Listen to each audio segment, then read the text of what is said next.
Chapter 2. About halfway between West Egg and New York, the motor road hastily joins the railroad and runs beside it for a quarter of a mile, so as to shrink away from a certain desolate area of land.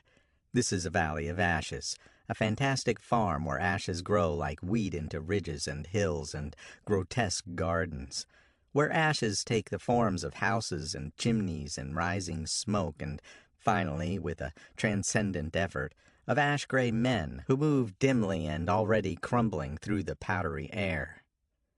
Occasionally a line of gray cars crawls along an invisible track, gives out a ghastly creak, and comes to rest, and immediately the ash-gray men swarm up with leaden spades and stir up an impenetrable cloud which screens their obscure operations from your sight.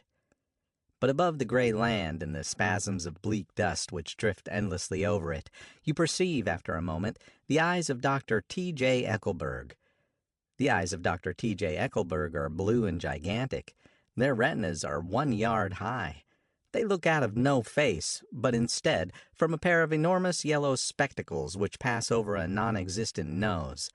Evidently some wild wag of an oculist set them there to fatten his practice in the borough of Queens, and then sank down himself into eternal blindness, or forgot them and moved away. But his eyes, dimmed a little by many pointless days, under sun and rain, brood on over the solemn dumping ground. The Valley of Ashes is bounded on one side by a small foul river, and when the drawbridge is up to let barges through, the passengers on the waiting train can stare at the dismal scene for as long as half an hour. There is always a halt there of at least a minute, and it was because of this that I first met Tom Buchanan's mistress. The fact that he had one was insisted upon wherever he was known. His acquaintances resented the fact that he turned up in popular cafes with her, and, leaving her at a table, sauntered about, chatting with whomsoever he knew. Though I was curious to see her, I had no desire to meet her. But I did. I went up to New York with Tom on the train one afternoon, and when we stopped by the ash heaps, he jumped to his feet and, taking hold of my elbow, literally forced me from the car. "We're getting off," he insisted. "I want you to meet my girl." I think he'd tanked up a good deal at luncheon, and his determination to have my company bordered on violence. The supercilious assumption was that on Sunday afternoon I had nothing better to do. I followed him over a low whitewashed railroad fence, and we walked back 100 yards along the road under Dr. Eckelberg's persistent stare. The only building in sight was a small block of yellow brick, sitting on the large edge of the wasteland, a sort of compact main street ministering to it, and contiguous to absolutely nothing. One of the 3 shops it contained was for rent, and another was an all-night restaurant approached by a trail of ashes. The third was a garage. Repairs. George B. Wilson. Cars bought and sold. I followed Tom inside. The interior was unprosperous and bare. The only car visible was the dust-covered wreck of a Ford which crouched in a dim corner. It had occurred to me that this shadow of a garage must be a blind, and that sumptuous and romantic apartments were concealed overhead, when the proprietor himself appeared in the door of an office, wiping his hands on a piece of waste. He was a blond, spiritless man, anemic and faintly handsome. When he saw us, a damp gleam of hope sprang into his light blue eyes. "Hello, Wilson, old man," said Tom, slapping him jovially on the shoulder. "How's business?" "I can't complain," answered Wilson unconvincingly. "When are you going to sell me that car?"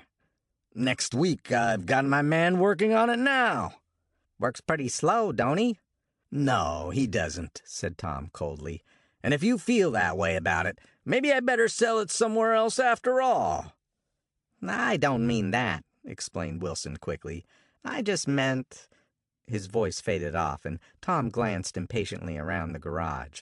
Then I heard footsteps on the stairs, and in a moment the thickish figure of a woman blocked out the light from the office door. She was in the middle 30s and faintly stout, but she carried her flesh sensuously as some women can. Her face, above a spotted dress of dark blue crêpe de chine, contained no facet or gleam of beauty, but there was an immediately perceptible vitality about her, as if the nerves of her body were continually smoldering.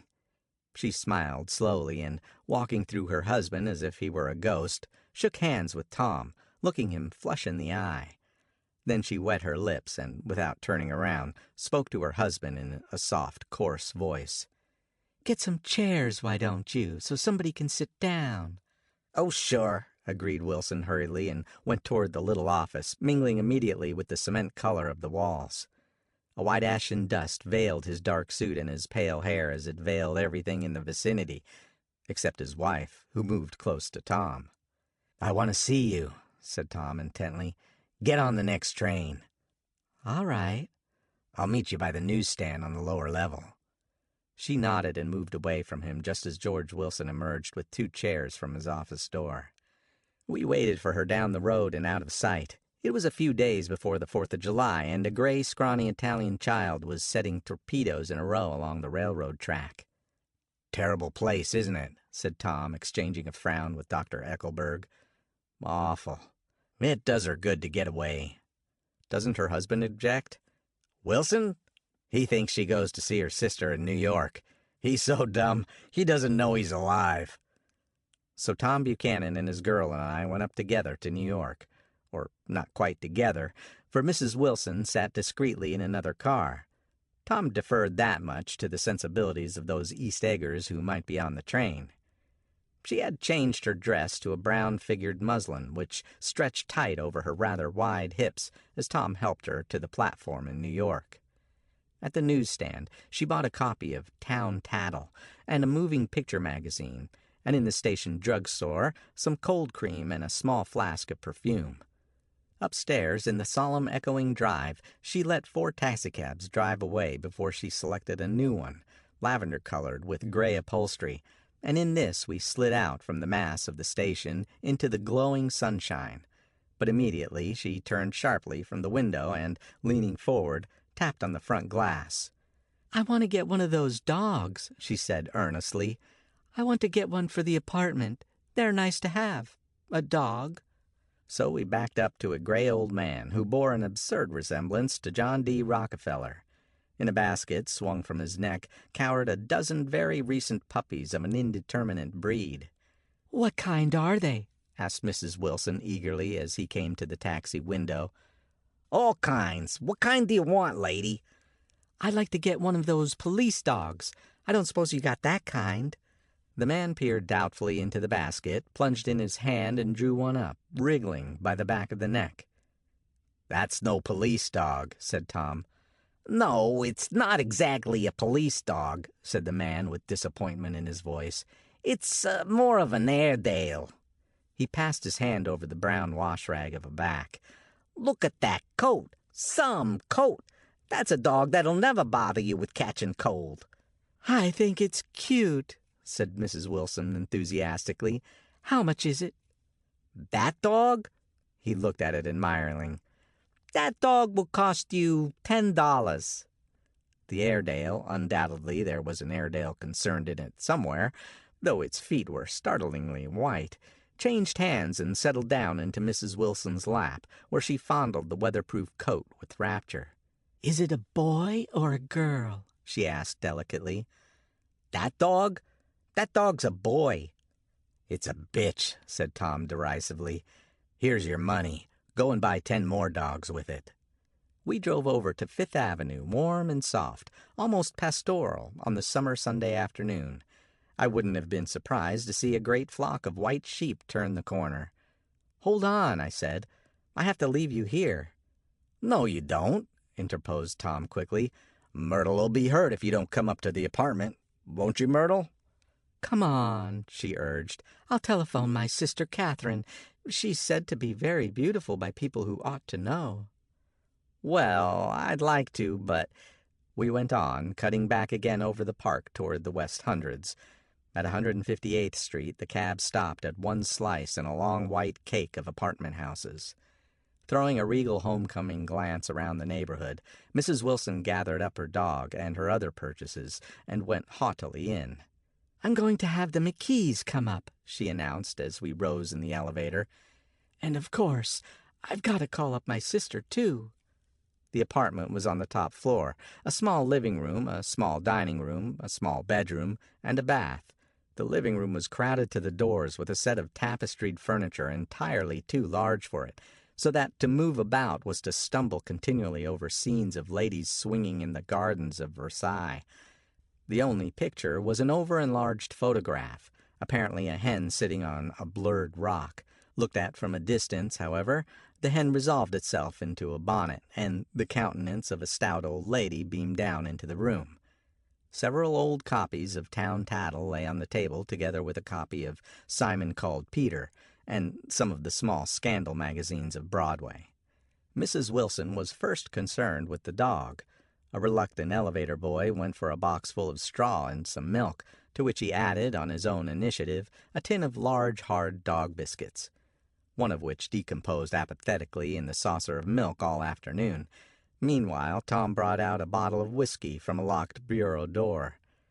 I have been drunk just twice in my life, and the second time was that afternoon, so everything that happened has a dim, hazy cast over it, although until after 8 o'clock the apartment was full of cheerful sun. Sitting on Tom's lap, Mrs. Wilson called up several people on the telephone. Then there were no cigarettes, and I went out to buy some at the drugstore on the corner. When I came back, they had both disappeared, so I sat down discreetly in the living room and read a chapter of Simon Called Peter. Either it was terrible stuff or the whiskey distorted things, because it didn't make any sense to me. Just as Tom and Myrtle, after the first drink Mrs. Wilson and I called each other by our first names, reappeared, company commenced to arrive at the apartment door. The sister, Catherine, was a slender, worldly girl of about 30, with a solid, sticky bob of red hair and a complexion powdered milky white. Her eyebrows had been plucked and then drawn on again at a more rakish angle, but the efforts of nature toward the restoration of the old alignment gave a blurred air to her face. When she moved about, there was an incessant clicking as innumerable pottery bracelets jingled up and down upon her arms. She came in with such a proprietary haste and looked around so possessively at the furniture that I wondered if she lived here. But when I asked her, she laughed immoderately, repeated my question aloud, and told me she lived with her girlfriend at a hotel. Mr. McKee was a pale, feminine man from the flat below. He had just shaved, for there was a white spot of lather on his cheekbone, and he was most respectful of his greeting to everyone in the room. He informed me that he was in the artistic game, and I gathered later that he was a photographer and had made the dim enlargement of Mrs. Wilson's mother, which hovered like an ectoplasm on the wall. His wife was shrill, languid, handsome, and horrible. She told me with pride that her husband had photographed her 127 times since they had been married. Mrs. Wilson had changed her costume some time before, and was now attired in an elaborate afternoon dress of cream-colored chiffon, which gave out a continual rustle as she swept about the room. With the influence of the dress, her personality had also undergone a change. The intense vitality that had been so remarkable in the garage was converted into impressive hauteur. Her laughter, her gestures, her assertions became more violently affected moment by moment, and as she expanded, the room grew smaller around her, until she seemed to be revolving on a noisy, creaking pivot through the smoky air. "My dear," she told her sister in a high, mincing shout, "most of these fellows will cheat you every time. All they think of is money. I had a woman up here last week to look at my feet, and when she gave me the bill, you'd have thought she had my appendicitis out." "What was the name of the woman?" asked Mrs. McKee. "Mrs. Eberhardt. She goes around looking at people's feet in their own homes." "I like your dress," remarked Mrs. McKee. "I think it's adorable." Mrs. Wilson rejected the compliment by raising her eyebrow in disdain. "It's just a crazy old thing," she said. "I just slip it on sometimes when I don't care what I look like." "But it looks wonderful on you, if you know what I mean," pursued Mrs. McKee. "If Chester could only get you in that pose, I think he can make something of it." We all looked in silence at Mrs. Wilson, who removed a strand of hair from over her eyes and looked back at us with a brilliant smile. Mr. McKee regarded her intently with his head on one side, and then moved his hand back and forth slowly in front of his face. "I should change the light," he said after a moment. I'd like to bring out the modeling of the features, and I'd try to get hold of all that back hair." "I wouldn't think of changing the light," cried Mrs. McKee. "I think it's—" Her husband said, "Shh," and we all looked at the subject again, whereupon Tom Buchanan yawned audibly and got to his feet. "You McKees have something to drink," he said. "Get some more ice and mineral water, Myrtle, before everybody goes to sleep." "I told that boy about the ice." Myrtle raised her eyebrows in despair at the shiftlessness of the lower orders. "These people, you have to keep after them all the time." She looked at me and laughed pointlessly. Then she flounced over to the dog, kissed it with ecstasy, and swept into the kitchen, implying that a dozen chefs awaited her orders there. "I've done some nice things out on Long Island," asserted Mr. McKee. Tom looked at him blankly. "2 of them we have framed downstairs." "2 what?" demanded Tom. "2 studies. One of them I call Montauk Point, the gulls, and the other I call Montauk Point, the sea." The sister Catherine sat down beside me on the couch. "Do you live on Long Island, too?" she inquired. "I live at West Egg." "Really? I was down there at a party about a month ago, at a man named Gatsby's. Do you know him?" "I live next door to him." "Well, they say he's a nephew or a cousin of Kaiser Wilhelm's. That's where all his money comes from." "Really?" She nodded. "I'm scared of him. I'd hate to have him get anything on me." This absorbing information about my neighbor was interrupted by Mrs. McKee's pointing suddenly at Catherine. "Chester, I think you could do something with her," she broke out, but Mr. McKee only nodded in a bored way and turned his attention to Tom. "I like to do more work on Long Island if I could get the entry. All I ask is that they should give me a start." "Ask Myrtle," said Tom, breaking into a short shout of laughter as Mrs. Wilson entered with a tray. "She'll give you a letter of introduction, won't you, Myrtle?" "Do what?" she asked, startled. "You'll give McKee a letter of introduction to your husband so he can do some studies on him." His lips moved silently for a moment as he invented George B. Wilson at the gasoline pump, or something like that. Catherine leaned close to me and whispered in my ear, "Neither of them can stand the person they're married to." "Can't they?" "Can't stand them." She looked at Myrtle and then at Tom. "What I say is, why go on living with them if they can't stand them? If I was them, I'd get a divorce and get married to each other right away." "Doesn't she like Wilson either?" The answer to this was unexpected. It came from Myrtle, who had overheard the question, and it was violent and obscene. "You see," cried Catherine triumphantly. She lowered her voice again. "It's really his wife that keeps them apart. She's a Catholic, and they don't believe in divorce." Daisy was not a Catholic, and I was a little shocked at the elaborateness of the lie. "When they do get married," continued Catherine, "they're going west to live for a while until it blows over." "It'd be more discreet to go to Europe." "Oh, you like Europe?" she exclaimed surprisingly. "I just got back from Monte Carlo." "Really?" "Just last year. I went over there with another girl." "Stay long?" "No, we just went to Monte Carlo and back. We went by way of Marseille. We had over $1,200 when we started, but we got gypped out of it all in 2 days in the private rooms. We had an awful time getting back, I can tell you. God, how I hated that town." The late afternoon sky bloomed in the window for a moment like the blue honey of the Mediterranean. Then the shrill voice of Mrs. McKee called me back into the room.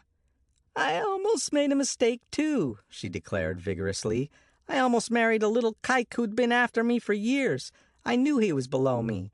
Everybody kept saying to me, 'Lucille, that man's way below you.' But if I hadn't met Chester, he'd have got me for sure." "Yes, but listen," said Myrtle Wilson, nodding her head up and down. "At least you didn't marry him." "I know I didn't." "Well, I married him," said Myrtle ambiguously, "and that's the difference between your case and mine." "Why did you, Myrtle?" demanded Catherine. "Nobody forced you to." Myrtle considered. "I married him because I thought he was a gentleman," she said finally. "I thought he knew something about breeding, but he wasn't fit to lick my shoe." "You were crazy about him for a while," said Catherine. "Crazy about him?" cried Myrtle incredulously. "Who said I was crazy about him? I never was any more crazy about him than I was about that man there." She pointed suddenly at me, and everyone looked at me accusingly. I tried to show by my expression that I expected no affection. "The only crazy I was when I married him. I knew right away I made a mistake. He borrowed somebody's best suit to get married in and never told me about it, and the man came after it one day when he was out. 'Oh, is that your suit?' I said. This is the first I ever heard about it, but I gave it to him, and then I lay down and cried to beat the band all afternoon." "She really ought to get away from him," resumed Catherine to me. "They've been living over that garage for 11 years, and Tom's the first sweetie she ever had." The bottle of whiskey, a second one, was now in constant demand by all present, excepting Catherine, who felt just as good on nothing at all. Tom rang for the janitor and sent him for some celebrated sandwiches, which were a complete supper in themselves. I wanted to get out and walk eastward toward the park through the soft twilight, but each time I tried to go I became entangled in some wild, strident argument which pulled me back, as if with ropes, into my chair. Yet high over the city our line of yellow windows must have contributed their share of human secrecy to the casual watcher in the darkening streets. And I saw him, too, looking up and wondering. I was within and without, simultaneously enchanted and repelled by the inexhaustible variety of life. Myrtle pulled her chair close to mine, and suddenly her warm breath poured over me the story of her first meeting with Tom. "It was on the two little seats facing each other that are always the last ones left on the train. I was going up to New York to see my sister and spend the night. He had on a dress suit and patent leather shoes, and I couldn't keep my eyes off him. But every time he looked at me, I had to pretend to be looking at the advertisement over his head. When we came into the station, he was next to me, and his white shirt front pressed against my arm, and so I told him I'd have to call a policeman. But he knew I lied. I was so excited that when I got into the taxi with him, I didn't hardly know I wasn't getting into a subway train. All I kept thinking about over and over was, 'You can't live forever, you can't live forever.'" She turned to Mrs. McKee, and the room rang full of her artificial laughter. "My dear," she cried, "I'm going to give you this dress as soon as I'm through with it. I've got to get another one tomorrow. I'm going to make a list of all the things I've got to get. A massage, and a wave, and a collar for the dog, and one of those cute little ashtrays where you touch a spring, and a wreath with a black silk bow for Mother's grave that'll last all summer. I've got to write down a list so I won't forget all the things I got to do." It was 9 o'clock. Almost immediately afterward I looked at my watch and found it was 10. Mr. McKee was asleep on the chair with his fists clenched in his lap, like a photograph of a man in action. Taking out my handkerchief, I wiped from his cheek the spot of dried lather that had worried me all the afternoon. The little dog was sitting on the table, looking with blind eyes through the smoke, and from time to time groaning faintly. People disappeared, reappeared, made plans to go somewhere, and then lost each other, searched for each other, found each other a few feet away. Sometime toward midnight, Tom Buchanan and Mrs. Wilson stood face to face discussing, in impassioned voices, whether Mrs. Wilson had any right to mention Daisy's name. "Daisy, Daisy, Daisy," shouted Mrs. Wilson. "I'll say it whenever I want to. Daisy, Making a short, deft movement, Tom Buchanan broke her nose with his open hand. Then there were bloody towels upon the bathroom floor, and women's voices scolding, and high over the confusion, a long broken wail of pain. Mr. McKee awoke from his doze and started in a daze toward the door. When he had gone halfway, he had turned around and stared at the scene. His wife and Catherine scolding and consoling as they stumbled here and there among the crowded furniture with articles of aid, and the despairing figure on the couch, bleeding fluently and trying to spread a copy of Town Tattle over the tapestry scenes of Versailles. Then Mr. McKee turned and continued on out the door. Taking my hat from the chandelier, I followed. "Come to lunch some day," he suggested, as we groaned down in the elevator. "Where?" "Anywhere." "Keep your hands off the lever," snapped the elevator boy. "I beg your pardon," said Mr. McKee with dignity. "I didn't know I was touching it." "All right," I agreed. "I'll be glad to." I was standing beside his bed, and he was sitting up between the sheets, clad in his underwear with a great portfolio in his hands. Beauty and the Beast, Loneliness, Old Grocery Horse, Brookenbridge. Then I was lying half asleep in the cold lower level of the Pennsylvania station, staring at the morning Tribune and waiting for the 4 o'clock train. End of Chapter 2.